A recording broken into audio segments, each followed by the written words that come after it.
नाज़रीन किराम, social media पर एक सवाल गर्दिश कर रहा है। अभी हाल में ही बलोचिस्तान के एक बुजुर्ग मदीना मुनव्वरा गए और दुनिया में मशहूर हो गए। सबसे पहले अरब में, फिर बर्रे सगीर में और फिर पूरी दुनिया में सोशल मीडिया के जरिए पूरी दुनिया में उनकी तशहीर हुई। वो बलोचिस्तान के एक बाबा जी, एक बुजुर्ग हैं।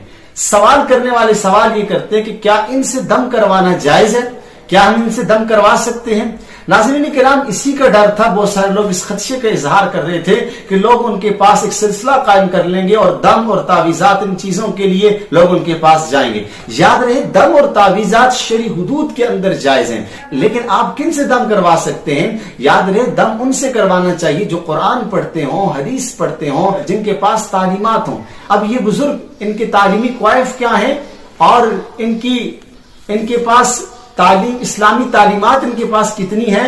यकीनन एक मर्तबा मदीना मुनव्वरा जाने से ये सारी तालीमात हासिल नहीं होती। नाज़रीन किराम, बहुत सारे हजरात को ये भी डर है कि कहीं ऐसा ना हो कि कल कनाए बाबा जी दुनिया से रुखसत हो जाएं तो लोग इनकी कब्र को बहुत बड़ा मजार बना दें और मजारों पे जो कुछ हो रहा है वो इनके मजार पे होना शुरू हो जाए। मोहतरम नाज़रीन, हर फन में अहले फन को देखा जाता है। दीनी रहनुमाई हासिल करने के लिए उलमा के पास जाना चाहिए और इसी तरह अगर आप मरीज हैं तो डॉक्टर हजरात के पास जाएं। अगर आपको घर का नक्शा चाहिए तो इंजीनियर के पास जाएं। कहने का मकसद ये है कि महज दम के लिए, तावीज़ात के लिए और दुआओं के एक लंबा जो सिलसिला शुरू हो चुका है, इसको बंद होना चाहिए। बहुत सारे जो यूट्यूबर्स हजरात हैं वो तो उनसे मुलाकात के लिए इसलिए जाते हैं उनकी वीडियो वायरल हो जाए और व्यूवरशिप के लिए वो उनके पास जाते हैं। अल्लाह ताला से दुआ है, अल्लाह ताला हम सबको दीन इस्लाम का सही फहम नसीब फरमाए।